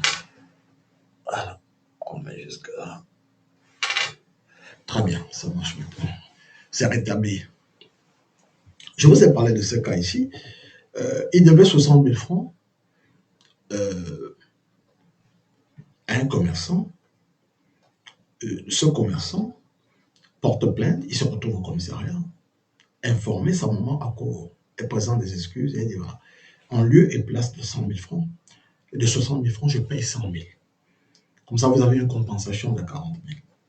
Le policier dit non, hein, le commissaire d'ailleurs, ah non, 500 000, parce que le procureur veut sa part. Mais sa part de quoi? Et ça me vient en idée au titre des propositions que nous allons soumettre à la commission de la rédaction de la Constitution. Il faut distinguer le droit pénal et du civil, des crimes civils et des crimes relevant de la caractère pénal. Une histoire où vous devez de l'argent à quelqu'un. Ici, au Royaume-Uni, si je vous dois 60 000 francs CFA, vous ne m'amenez pas au commissariat. Je n'ai pas volé. Nous avons fait un deal. Vous m'avez prêté 60 000. Peut-être que je n'ai pas tenu parole. Je n'ai pas payé dans les délais. Si vous allez à un commissariat, on va vous dire non. Qu'est-ce qu'il a fait, M. Dupont? Il a volé 60 000. On dit non, je lui ai prêté une parole. C'est une procédure civile. Donc, vous prenez un avocat. Si vous êtes fâché, vous allez dépenser 1 000 euros pour recueillir 60 000 francs CFA. Et donc, vous faites quelque chose à l'amiable. Mais au niveau des grandes entreprises, au niveau des coopérations contre les États, ça c'est mon métier, entre autres, de consultant. Vous avez quelqu'un qui vous doit de l'argent. Vous venez me voir, vous me dites, bon, voilà, tant me doit 100 000 euros. Je vais porter plainte. Je vais te dire, écoute, ne fais pas ça. Si tu portes plainte, une plainte comme ça, tu vas dépenser au moins 10 000 euros. Alors, s'il te paye 10 000 euros, tu peux me aller jusqu'à 20 000 euros parce que lui, il peut faire une contre-plainte. Les années est venues, tu vas voir que tu auras dépensé 60 000 euros pour recueillir 100 000 euros. Mais si tu fais la procédure à l'amiable, on s'entend, on dit bon, est-ce que tu as des difficultés? Tu peux payer combien? Le gars dit bon, écoutez, je peux payer 40 000. On dit bon, 100 000, faites un effort. Bon, peut-être vous vous en sortez avec 80 000. Là, il n'a même pas de frais d'avocat à payer. Paye des frais de consultation 1 000 euros au consultant qui fait l'intermédiaire, procédure arbitrale. Mais si vous allez au tribunal, vous allez perdre ça. C'est la même chose avec Michael Jackson et Manu Dibango. Manu Dibango dit, il dort un matin, on le rappelle, ses avocats le réveillent. On dit, mais tiens, est-ce que tu vois ce qui s'est passé? Michael Jackson a repris 32 secondes de ta chanson, Soul Makossa. C'est Moussa Makossa. 32 secondes. Les avocats de Michael Jackson appellent Manu Dibango et lui disent, brother, nous, on peut te donner 300 millions de dollars en tribunal. Les gens disent à Manu, non, c'est des milliards. Effectivement, c'est des milliards. Mais à l'arrivée, Manu Dibango n'a même pas eu 1 million d'euros. Tout ce qu'il m'a dit, Mola, les gens ont mangé l'argent dans mon dos. Ce sont les avocats qui se sont enrichis. Donc, on peut introduire ce genre de choses au Cameroun. C'est une anecdote, mais on peut réfléchir à ce genre de choses au Cameroun. Enlever aux policiers la toute-puissance. Vous avez vu le malaise créé par ce qui a déclenché la colère des camionneurs. Vous êtes un pauvre camionneur. Vous partez de Douala, vous avez pris la marchandise de Douala, du port de Douala, pour l'amener en Centrafrique. Parce que la Centrafrique, le Tchad, je vous apprends rien, n'ont pas accès au littoral. Français simple, ils n'ont pas de port. Donc, il faut passer par le Cameroun. Et les chauffeurs sont payés au bonus parce qu'il y a des marchandises périssables, vous allez. Il y a au moins 600 barrières le long de la route. On vous raconte ici 15 000, 2 000. À Bafou, on nous a dit, le gars, il a sorti le pistolet, il a tiré sur les roues de la voiture parce qu'on lui a pas donné 2 000. Un type comme ça n'a rien à voir dans la gendarmerie. Radié à vie. Soyez Dieu, les gendarmes étaient très propres. C'était le corps d'élite, plein d'éthique. Les gendarmes, je ne sais pas si ça a changé depuis, mais sous le président Aïdjo, les gendarmes étudiaient le droit. Et c'est ce que nous allons remettre. Je le dis avec certitude parce que tôt ou tard, nous allons nous occuper de ces questions. Parce que si vous voulez l'adhésion du peuple, il faut montrer au peuple que vous travaillez pour eux.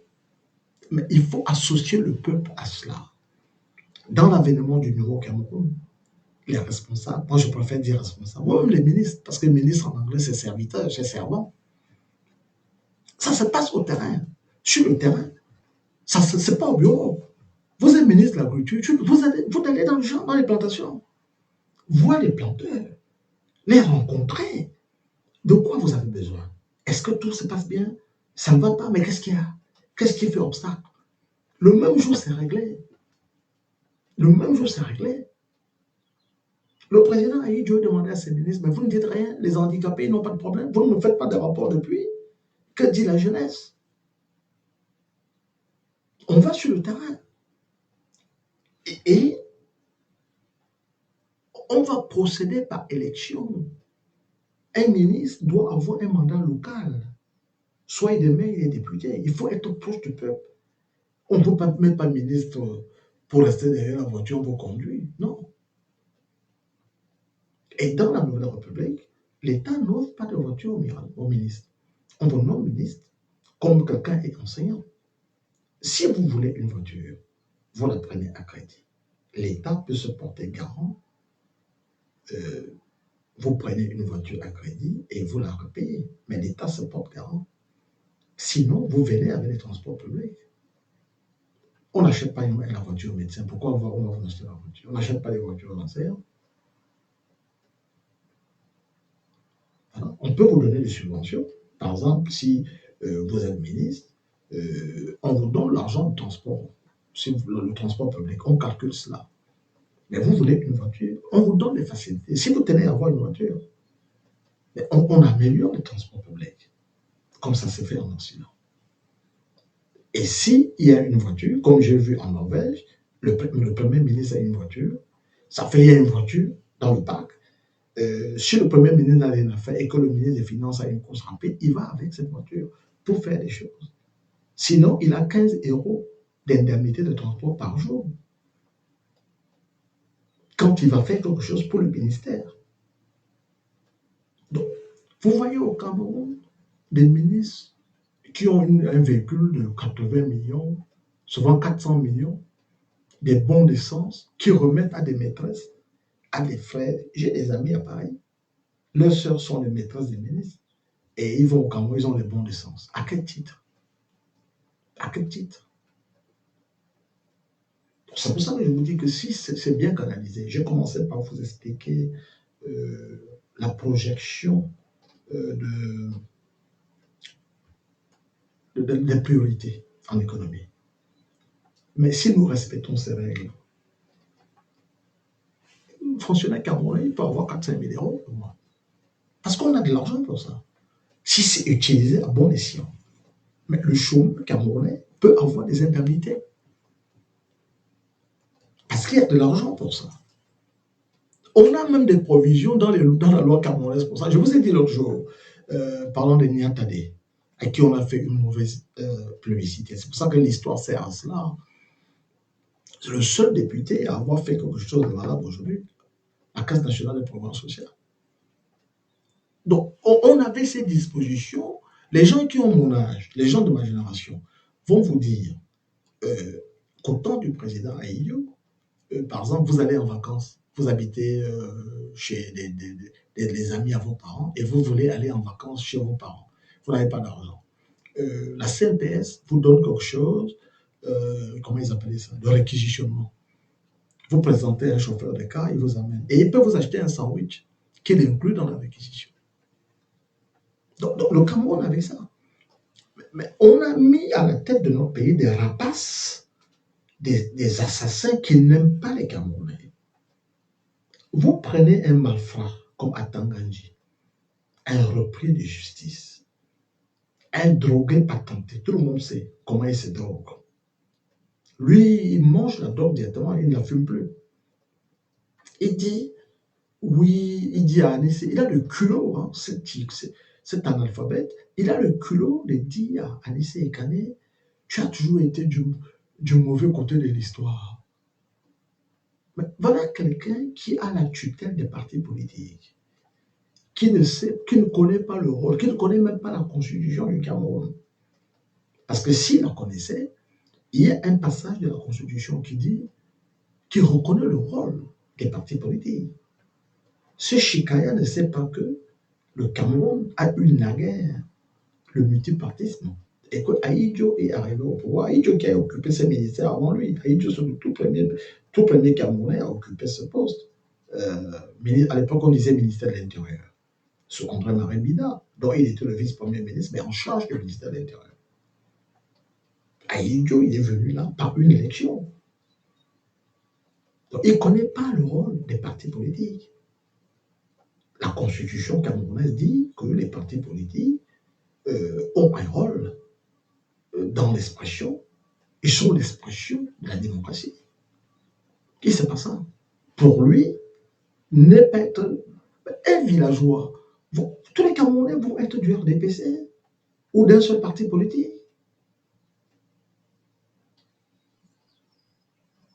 Mais quand vous le voyez, vous savez, bon, on dit que l'habit ne fait pas le moine, mais néanmoins on reconnaît toujours le moine par son habit.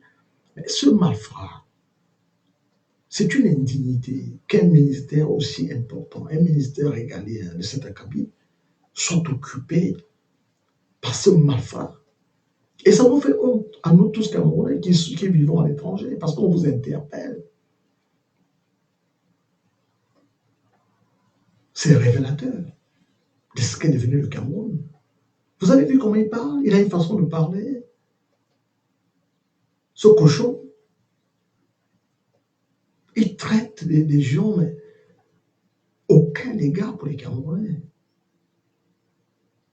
Vous avez vu comment René Sadi, mon tonton René Sadi, s'est distancié de lui. Il ne pouvait pas dire plus, parce que j'entends les gens, si vous vous approchez des questions de gouvernance, il y a un sacro principe de la solidarité gouvernementale. Vous avez la solidarité, parce que vous ne venez pas en public critiquer votre collègue de gouvernement. Vous avez ce qu'on appelle la collégialité, la responsabilité, et puis la discrétion. Il ne pouvait pas dire plus, mais quand on comprend le français, ou plutôt l'anglais, puisqu'il s'exprimait en anglais, son gêne était manifeste. J'aurais pu vous jouer l'interview de Tanganji que vous avez certainement déjà vu ailleurs, mais je ne supporte pas son timbre de voix. Je ne supporte pas. C'est pour ça que je ne vous joue pas ça. Ce connard me sort de partout.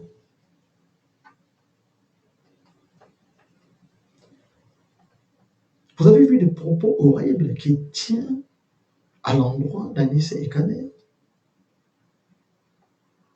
Il dit que son corps repose en paix.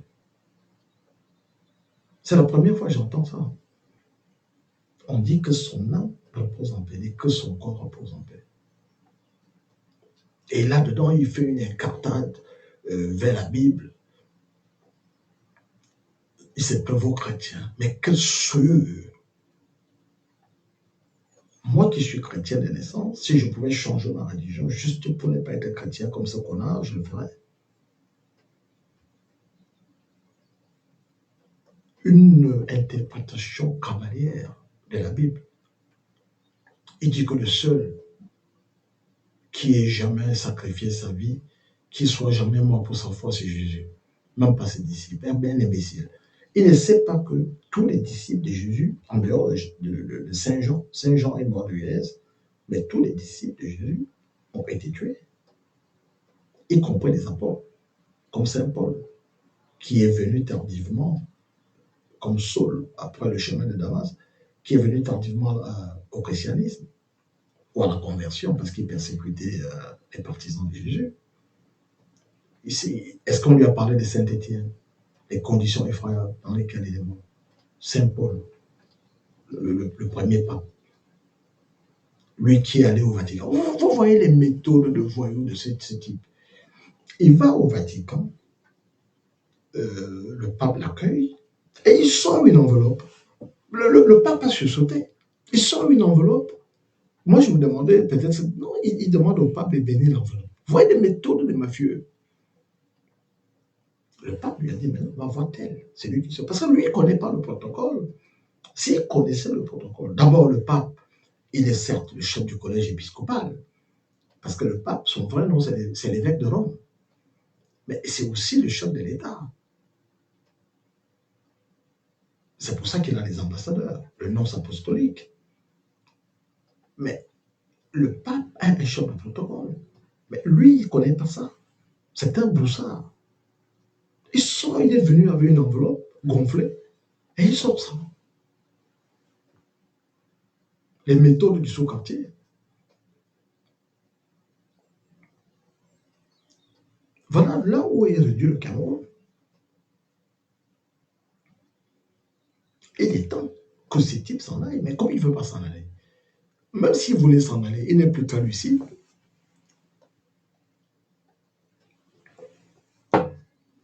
On le maintient contre son gré. Il a fait le travail minimum, il a pris fuite, il est parti en Suisse, où ils font le trafic. Mais le marabout chez qui il était allé avec Mobutu, le sorcier égyptien, leur avait dit, toi, Biya, ton parti, l'emblème, c'est la flamme. Mobutu, le parti du drapeau du Zaïre, c'est la flamme. Vous allez vaincre vos adversaires, vous allez les brûler comme le feu, mais à la fin, puisque le diable ne donne jamais rien pour rien, ça va vous camper, ça va revenir vers vous. À la fin, les enfants de Mobutu mouraient les uns après les autres. Beaucoup de ces enfants étaient dans l'armée.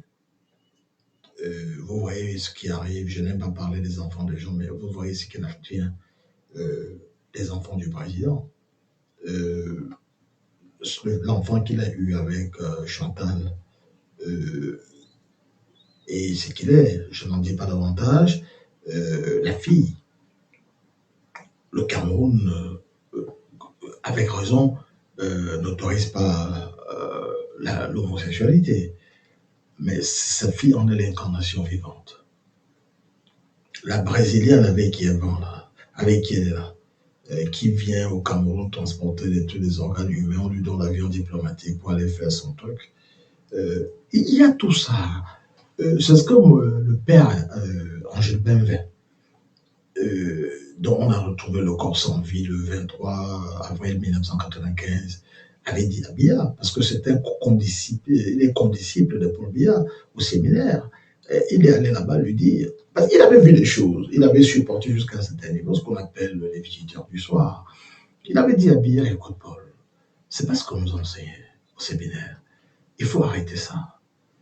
Biya dit, mais je ne sais pas de quoi tu parles. Et tout. Il dit, mais tu ne vas pas me dire que tous ces rites qui se font autour de toi, tu n'es pas au courant. Il y a une maman qui est venue me voir ici ce matin, même notre ancien maître à l'école primaire est venu me dire ça. Hein? Je te le dis fraternellement. 2 jours plus tard, on a retrouvé tout le monde. Le crâne ouvert. Le sociologue et théologien Jean-Marc Héla parlait de ça. Il a fait une messe en ciel ouvert, en plein air. Il interpellait Paul Biya. Paul, il faut dire aux Camerounais ce que tu as fait de ton frère. Moi, j'ai bien vu, faisant un clin d'œil à Caïn dans la Bible.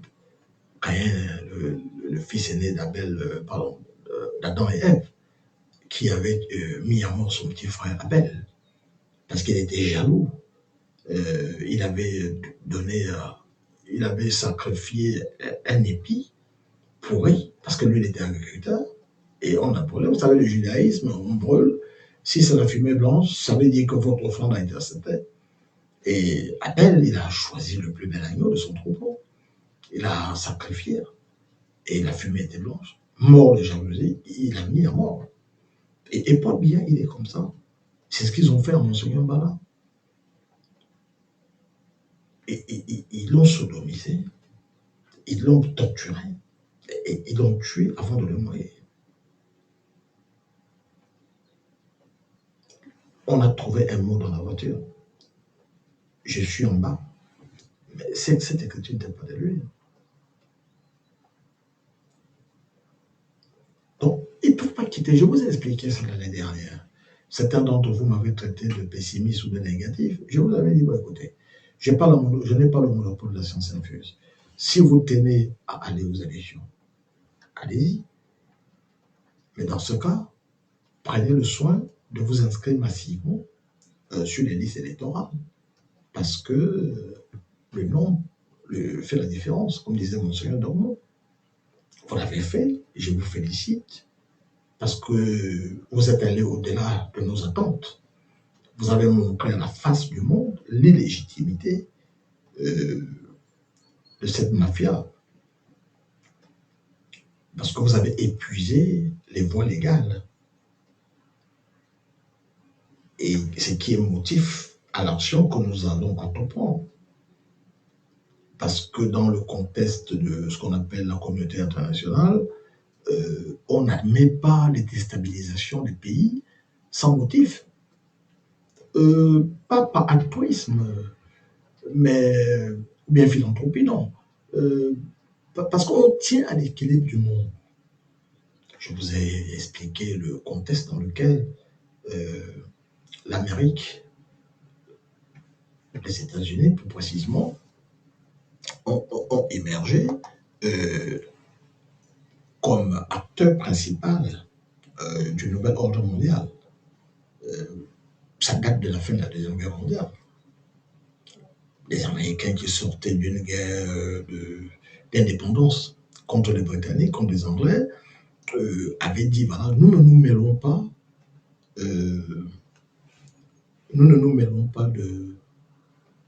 des affaires qui ne nous concernent pas. C'est pour ça que De Gaulle a eu peur. Ils ont dit, depuis le président Wilson, hors de question d'avoir des colonies. L'ancienne, on va dire quoi, réalité internationale était qu'on devait avoir les colonies, mais maintenant on les a plus. Donc nous, les États-Unis, on ne va pas se mêler des affaires des gens, mais on interdit aux Européens d'aller se mêler des histoires des Africains. La doctrine Monroe. Mais ce qui, en retour, impliquait que les États-Unis eux-mêmes s'occupent que de ce qu'on appelle l'isolationnisme. Mais à un moment, ça a évolué. Les seules fois où les États-Unis étaient sortis de chez eux, hors de leurs frontières, pour aller mener des conquêtes militaires, c'était d'abord à Cuba, pour aller chasser les Espagnols, qui en étaient les colons, et ensuite aux Philippines, les mêmes Espagnols. Et après tout ça, on rentre à la maison. Mais ils se sont aperçus que si vous vous enfermez chez vous, les problèmes vont venir vous trouver à la maison. Même si vous arrivez à les éviter. C'est comme si vous avez une villa bien aménagée et il y a des bagarres, vous ne vous mêlez pas. Mais quelqu'un va venir livrer bagarre chez vous, même si vous le tapez, il va vous casser la porcelaine. Donc, on développe la nouvelle doctrine une nouvelle doctrine consistant à dire, voilà, s'il y a un problème à Bamako, à N'Djamena, à Kaboul, à Pretoria, à Freetown, susceptibles, dont les conséquences sont susceptibles de déstabiliser l'influence des États-Unis dans le monde, on va taper ça là-bas dans l'œuf. Même s'il faut passer par nos alliés. C'est pour ça qu'à un moment, on avait confié à la France on avait sous-traité à la France le rôle du gendarme de l'Afrique lorsqu'il y avait la guerre froide. Les Américains étaient occupés à cela, donc on a sous-traité à la France le rôle du gendarme de l'Afrique pour garantir la stabilité des États-Unis. Jusqu'à ce qu'en 92, après la chute du mur de Berlin, Clinton arrivant disait, nous aussi, on veut une part du gâteau africain. Il n'y a plus de guerre froide. Le mur de Berlin est tombé. Le communisme s'est effondré. Et ça va emporter les gens comme les Mobutu, qui étaient le verrou contre les pays communistes, comme l'Angola, Mozambique et tous ces endroits. Mais, parce qu'il faut toujours tenir compte du contexte international.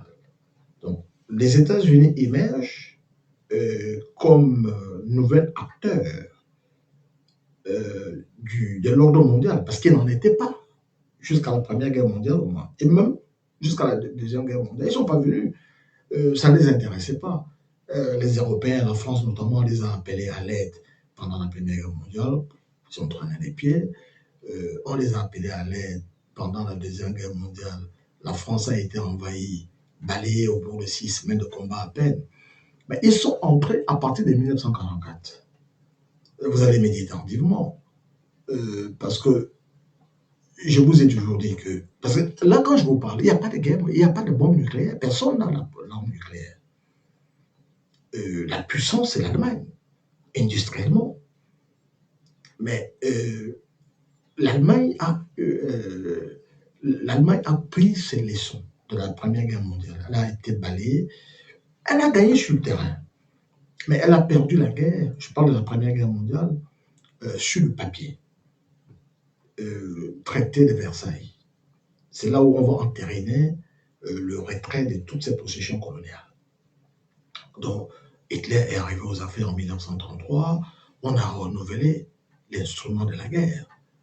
On a fait une industrie de la guerre. Des chars neufs, des avions. Les Français ne sont pas au courant. Oui, De Gaulle avait tiré l'alarme, avait écrit un livre pour l'armée des métiers. Bon, il n'était personne, donc ne prenez pas attention. Il n'était même pas encore colonel. Bien que nommé sous-secrétaire d'État à la défense dans le gouvernement de Paul Reynaud. Et dans ce même gouvernement, Philippe Pétain est vice-premier ministre.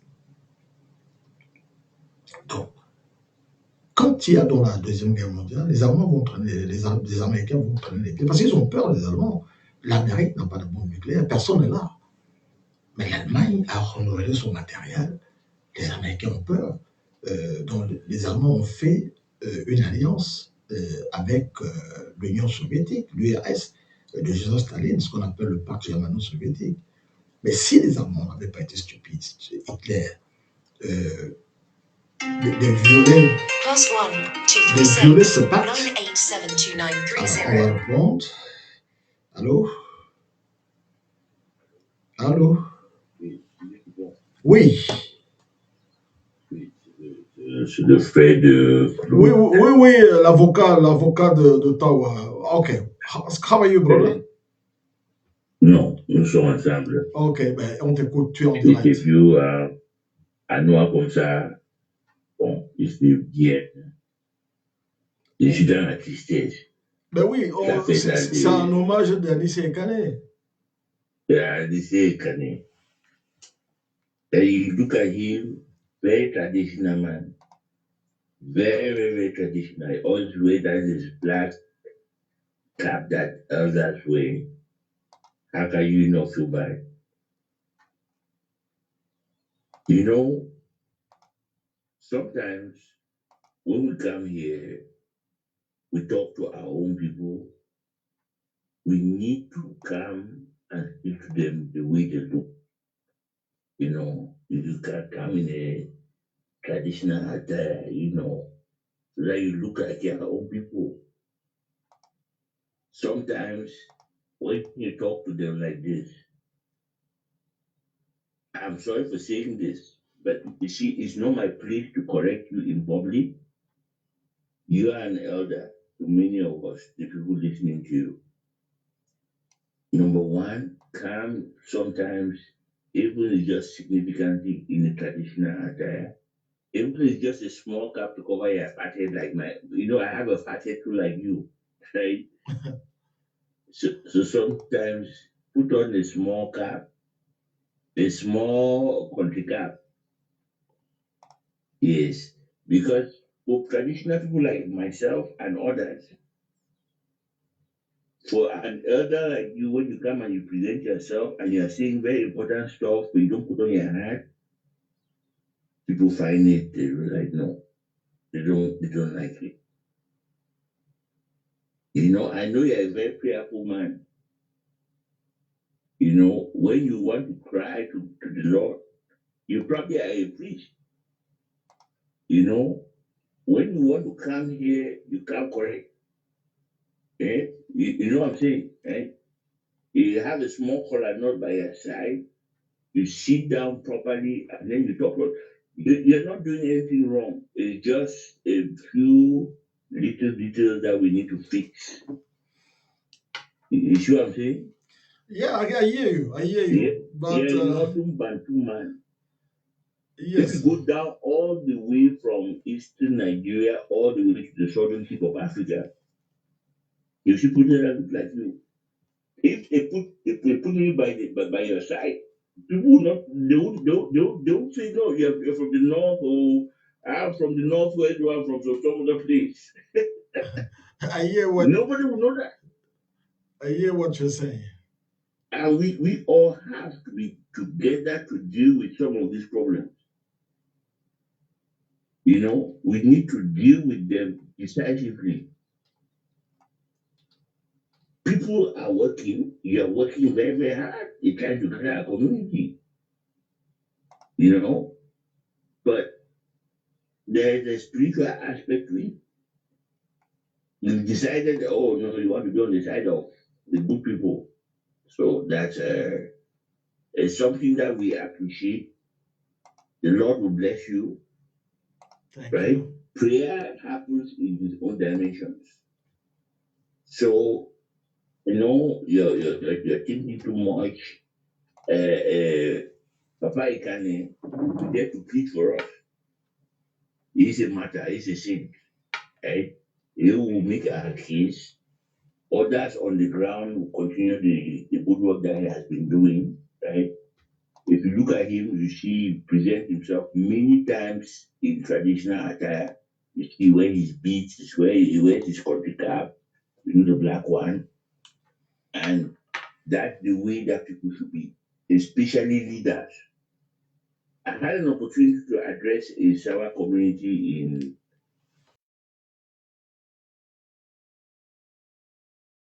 in Ottawa. And elderly men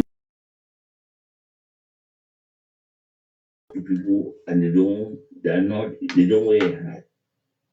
They are not Westerner, they are African. You see his beach, look at it, look at him.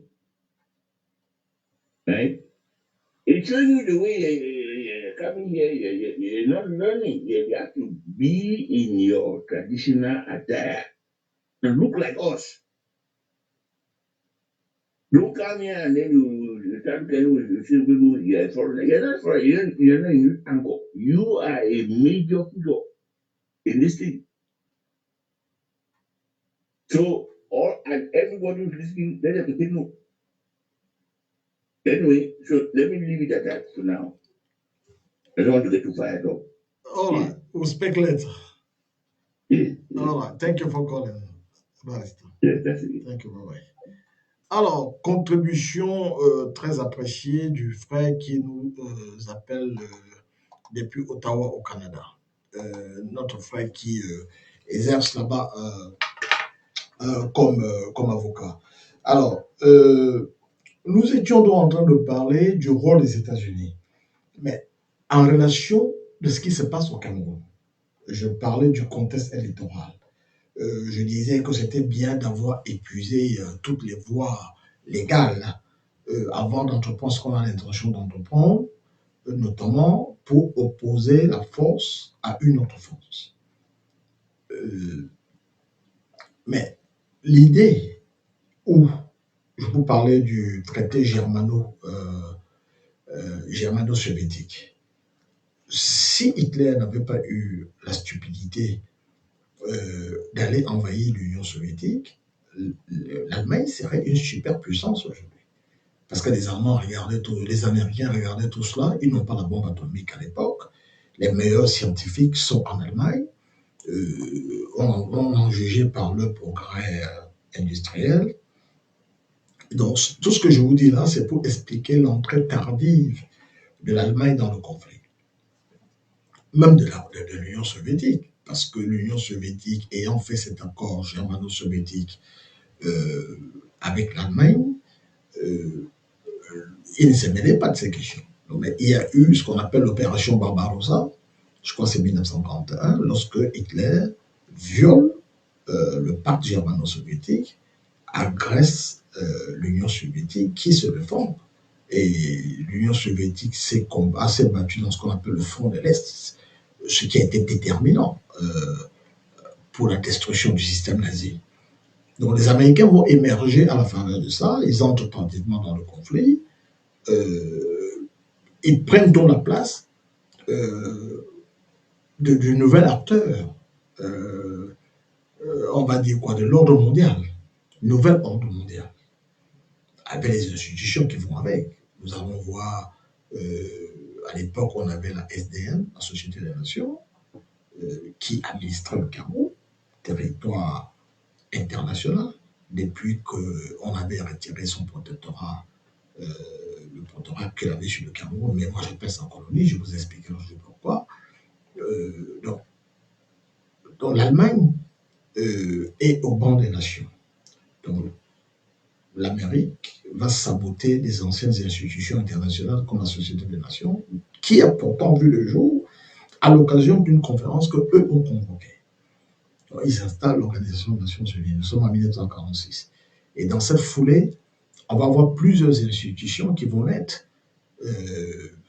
Vous avez l'Organisation des Nations Unies, dans la foulée, vous avez le HCR, au commissariat pour les réfugiés, le PNUD, le Programme des Nations Unies pour le développement, le Programme mondial alimentaire, l'UNICEF, Fonds de l'enfance, le Fonds mondial d'enfance, vous avez l'UNESCO, vous avez le BIT, Bureau international du travail. Tout ça sont des institutions des Nations Unies, mais sous la dictée des États-Unis. Mais vous avez donc le Fonds monétaire international, mais qui est le gendarme de la finance. Mais gendarme de la finance pour appuyer l'imposture ou l'esboffe du dollar qui va s'imposer au moyen d'une astuce comme monnaie de référence du commerce mondial. Et les Américains vont vivre à crédit sur les dos des gens. On commence par dire que bon, chaque fois que vous possédez $1, vous allez remarquer en passant que $1 ou $100, c'est la même coupure en termes de dimension. Chaque fois que vous avez $1, vous pouvez le changer contre de l'or. Mais à un moment, on va suspendre. C'est arrivé 2 fois. Je crois sur Roosevelt une fois et une autre fois sur Nixon. On dit, bon, on fait une suspension, on ne peut plus. Et c'est resté. Donc, ils vivent sur le dos des gens. Si vous voulez acheter la marchandise à l'international, il vous faut le dollar. Mais si une fois que vous utilisez le dollar, qu'est-ce que vous faites des réserves des dollars que vous avez? Vous allez acquérir des bons du trésor américain. Et eux, à leur tour, ils vont laisser filer le déficit et ils vivent sous votre dos comme une censure, comme un parasite. Bon, c'est ce top mondial, mais ça vient avec la force. Mais tout ça, pourquoi est-ce que je vous raconte tout ça? Parce que vous ne pouvez pas entreprendre une action, même au Cameroun, sans que les États-Unis aient le mot à dire. Parce que si ça bouleverse l'ordre mondial, ça les affecte. Donc il faut avoir une raison. On a parlé du Conseil de sécurité des Nations Unies, qui est le gendarme, qui est le bras armé des Nations Unies. On peut dire que c'est la véritable armée des Nations Unies.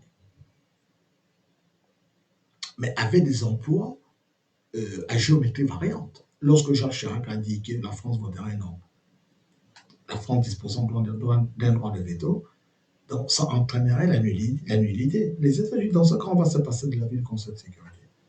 Mais quand ils ont envie de faire de l'arbitrage, ils se servent de ça. Exemple simple. Vous prenez la Cour pénale internationale.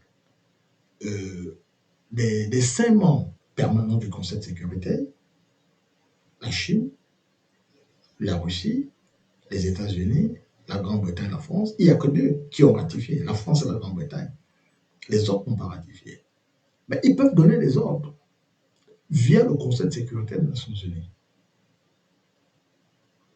C'est-à-dire que la Cour pénale internationale juge des individus, mais elle se veut comme un organisme indépendant, au contraire de la Cour internationale de justice qui juge les États. Institution des Nations Unies, qui a vu le même jour en même temps qu'elle. Mais en matière de la Cour pénale internationale, si vous n'avez pas ratifié, c'est-à-dire que vous n'êtes pas État au parti, ou alors vous n'êtes pas parti au traité, cette juridiction n'a pas effet sur vous. Mais quand ça arrange les Américains, qui ne font pas partie de ça, qui n'ont eux-mêmes pas ratifié, ils peuvent instrumentaliser le Conseil de sécurité des Nations Unies pour donner injonction à la Cour pénale internationale de venir enquêter sur vous. Alors maintenant, un petit pays comme le Cameroun, nous autres activistes du Cameroun, on dit, voilà, nous écrivons au Conseil de sécurité pour leur dire, voilà, notre pays où on commet des crimes contre l'humanité, des crimes de génocide, des crimes contre crimes de guerre, on fait des choses là-bas, mais le pays ne reconnaît pas la juridiction. Est-ce que vous voulez bien activer le veto du Conseil de sécurité pour leur donner l'injonction d'en écarter? Alors, ça va s'inviter dans la table des questions géopolitiques. Il suffit qu'un pays vote le veto pour que ça ne passe pas. Mais si les États-Unis sont en faveur de ça, même s'il y a un problème avec la Russie, ils peuvent s'entendre. Bon, prenez le cas, par exemple, de la résolution 1973, ayant abouti au renversement du colonel Kadhafi. C'est une résolution qui a été obtenue notamment par le ministre français des Affaires étrangères, Alain Juppé. À l'époque, Poutine n'était pas président, il était Premier ministre. Le président, c'était Medvedev. La Russie voulait s'opposer, mais comme les États-Unis avaient un deal avec la France, donc on a offert une carotte à la Russie, pas pour que la Russie vote oui, pour qu'elle s'abstienne. Parce que si vous ne vous opposez pas et vous vous abstenez, c'est tout comme. Ce n'est pas un veto. C'est comme ça que il aurait suffi que la Russie se déclarât opposée à cela, ce que Kadhafi est toujours là. Donc, on tient compte de l'équilibre. Qu'est-ce que vous pouvez nous donner en retour? Alors, pour revenir au Cameroun, les Camerounais ont bien agi parce qu'on a vidé la procédure légale, les voies légales. Les Camerounais sont allés aux élections, ils ont voté, les autorités camerounaises ont fait la connerie d'autoriser ça en non-division, le monde entier a vu. Alors, d'après les retours qui nous reviennent au niveau de la communauté internationale, le Cameroun, ou ce qui le tient de gouvernement, est perçu comme faiseur de troubles, susceptible ou alors attentatoire à la stabilité du monde. Qu'est-ce que les Camerounais ont fait? Ils n'ont rien fait de mauvais. Ils ont juste appliqué leur droit civique consistant à dire s'ils sont pour ou contre. Ça se matérialise par le vote, avec à la base le principe de choisir le ou les dirigeants de sa préférence. Nous sommes devant un dirigeant quasiment centenaire. On vient de passer un septennat pour rien, 2018-2025. La communauté, nous n'évoluons pas en autarcie. La communauté internationale est là. Les États-Unis ont leur chaîne, l'antenne de la CIA basée au Cameroun pour cette zone. Donc, ils sont au courant. Ils sont au courant des obstacles que le régime crée aux opposants. Donc, le peuple a le droit, le peuple du changement a le droit pour lui. Donc, il y a une explication logique. Ce qui est différent que quand vous commencez à déstabiliser un régime, on ne défend pas le régime, mais on regarde les dégâts collatéraux, effets de contagion, vase communicant. Le Cameroun, par exemple, pays situé à l'intersection du golfe de Guinée. S'il y a des troubles au Cameroun, il y a une partie dans son flanc gauche le Nigeria, géant d'Afrique de l'Ouest, qui va être touché. Il y a des probabilités que le Gabon soit touché. Il y a des probabilités que la Guinée équatoriale et le Congo-Brazzaville soient touchés.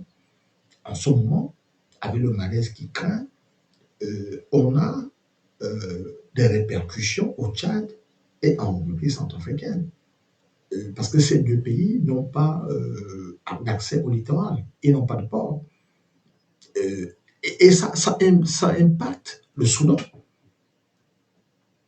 Parce que les États-Unis utilisent cela, le corridor Tchad-Cameroun, pour donner des choses comme les médicaments. Si vous allez à Doba ou bien vous allez à la frontière, vous avez les peuples Zagawa des deux côtés de la frontière, certains commencent à venir au Tchad. Mais si le corridor dans le Grand Nord, comme vous avez vu des troupes à Meganga, il y en a partout, ça retarde les choses. Donc c'est susceptible de déstabiliser l'ordre mondial. Donc il y a une conséquence sur la géopolitique internationale. Et là-dedans, des terroristes peuvent s'infiltrer. Parce qu'on connaît quand commence une insurrection, on connaît ses protagonistes, mais on ne sait pas comment ça finit à la fin. Vous avez vu au Libéria, Johnson avait fait tuer le président Samuel Doe, mais Johnson lui-même n'a jamais été président au Libéria jusqu'à ce moment. C'est d'autres acteurs qui sont entrés dans le jeu, avec des conséquences autrement plus graves. Et c'est ce que le département d'État américain, parce que vous savez, les Occidentaux sont de lâches, même après 1000 ans, ils n'oublient pas. Il y a des tribunaux aux États-Unis qui veulent entendre Blaise Compaoré, parce que vous savez que si vous avez fait le Libéria comme moi, à cette époque-là, il y avait beaucoup de missionnaires américains. D'ailleurs, on utilise le Libéria, une monnaie binaire. Il y a d'un côté le dollar libérian et de l'autre côté le dollar américain. Donc, il y a beaucoup d'implications là-bas, même historiques. Donc, il y a des familles aux États-Unis qui veulent qu'on entende Blaise Compaoré pour la part qu'il a joué dans la déstabilisation du Libéria, où il y a des gens qui ont été tués, les missionnaires américains. Donc, on regarde tout cela, on voit la presse, l'opinion publique et le rôle des activistes camerounais de la diaspora, c'est de tirer la sonnette d'alarme, entre autres mesures, comprend. Mais là, un chef d'État qui... Les chancelleries représentent le Cameroun, chancelleries occidentales, ils font leur rapport. Voilà un dictateur qui a perdu une élection dans les urnes, qui a été remercié par le peuple, donc il se prévaut faussement de la légitimité, il a été désavoué, il a ordonné qu'on tire sur les gens. Il y a un opposant qui a été assassiné parce qu'on lui a retiré son extracteur d'oxygène. Et la situation est pendante. Nous sommes en contentieux électoral. Mais il a pris fuite. Il est à l'étranger. Il ne contrôle rien. Donc les gens dans la communauté internationale comprennent très bien que ce type n'est plus aux affaires. Donc il y a des gens qui prennent son image en otage sous la dictée de sa femme, qui gouverne le Cameroun sans le titre, avec ce qu'on appelle en anglais des proxys. Et le peuple est abandonné à lui-même. Mais face à cela, il y a la menace qui pointe au bout. Parce que au nord, vous avez le Cameroun, vous avez le Nigeria, vous avez le Tchad. Mais vous avez des populations, ils ne sont pas rentrés. Donc ces populations n'ont pas de nationalité. Et il y a des dérives. Donc, leurs enquêtes qui sont là-bas, on nous a donné quelques brèves. Donc il y a tout, on prend tout ça au sérieux. Parce qu'un Cameroun déstabilisé, c'est la paix du monde qui est fragilisée. Donc les gens qui rigolent, qui disent que Biya et l'Élysée, vous allez bien rigoler. Parce que, quel que soit ce qui va se faire, les Camerounais ne veulent plus rester sous le règne des Biya pendant cette autre année. Ils ne peuvent pas. Ils n'ont pas l'énergie pour ça. Les gens sont prêts à en écouter. quel que soit ce que ça va leur coûter. Parce que la liberté n'a pas de prix. Quand on dit aux Américains, vous-même, vous avez combattu les Anglais pour votre indépendance, ça a beaucoup saigné aux États-Unis. Lorsqu'ils ont fait la convention, parce que les institutions américaines sont nées à Philadelphie, il y avait 13 États. Je vous parlais l'autre jour de 1787, 2 ans avant la Révolution française. C'est à partir de 1787 qu'on situe l'origine d'une constitution moderne, même s'il y avait en 1215 au Royaume-Uni avec le roi John le Magna Carta, l'habeas corpus, mais en termes de constitution moderne, on se réfère à 1787 avec les conventions de Philadelphie en Pennsylvanie, mes chers amis. Donc, voilà à peu près ce qu'on pouvait se dire ce soir. Si Dieu nous donne la santé et la vie, on se reverra demain, mes chers amis. Je vous remercie et à demain.